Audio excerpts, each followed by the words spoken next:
quickly as we can. Well, I think we're moving in the right direction. I know it. Look, this is really, really, really difficult for families to have to deal with it. I mean,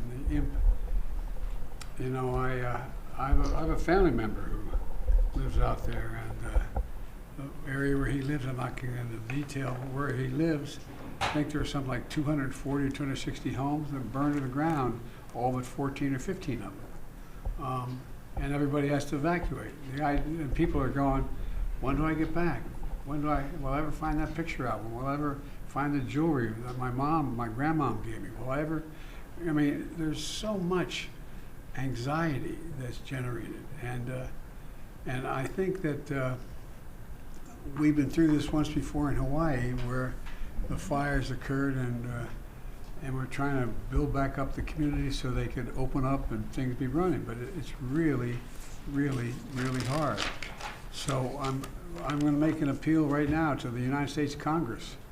They're going to have to step up when we ask for more help to get these people the kind of shelter they need, to get the kind of help they need, because it really does matter. And you guys do, I'm not being solicitous, you all do a hell of a job.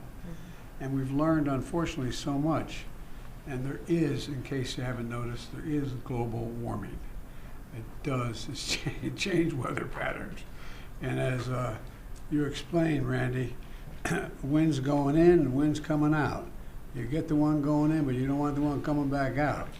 And so my point is that I think the more we can explain to the American people in plain, straightforward, honest English, or whatever language of us understand, what exactly is happening, the more likely we're likely to get the kind of support, and not make a political deal out of this. I'm leaving this office very shortly, but it's not about the politics. It's about giving people some sense of security that we're going to be able to get this under control, but it's going to take time. And it's going to take time. And like I said, in the next little bit, we're going to be going back to Congress asking for some more help on some of this stuff. And I hope they're ready to step up, because we can afford it. And like I said, we have a little infrastructure bill that's over $1 trillion. It's going to be able to help a little bit. We have done a lot in terms of what we're going to do in terms of providing for this rebuilding of communities. And so I think the most important thing we have to do, those of us sitting around this table and on the screen, is explain in simple, straightforward language what the capacity we have is, how we're using that capacity, and what capacity we don't have that we need.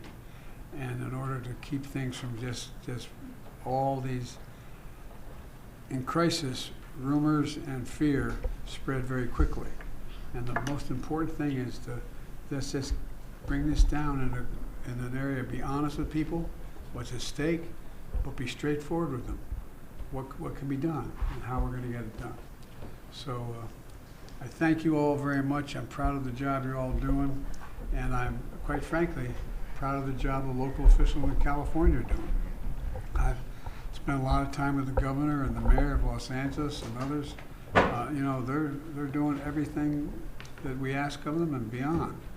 And so we're stepping up as best way we can. Any of my colleagues around the table